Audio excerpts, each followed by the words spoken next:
როგორც თქვენ თავად აღნიშნეთ, თვითონ ქვეყნისთვის იქნება ძალიან წარმატებული პროექტი. ამჯერად კი შეგვიძლია უკვე ჩვენი საუბრის დასასრულს უფროსი თაობის ორთაბრძოლა ვიხილოთ. ნელ-ნელა იძაბება სიტუაცია და ტემპერატურა იძებს.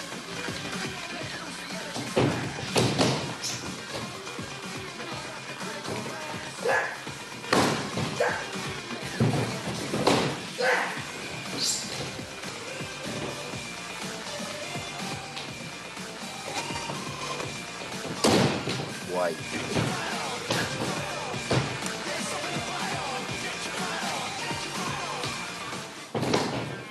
ორთაბრძოლა იყო, ბევრ ადამიანს გამოადგება. მე მაყურებელს კიდევ ერთხელ შევახსენებ, რომ ამ სანახაობების ნახვის შესაძლებლობა თქვენ ბათუმში გექნებათ, რადგან სწორედ ბათუმში გაიმართება საბრძოლო ხელოვნების ფესტივალი 19-დან 22 მაისის ჩათვლით.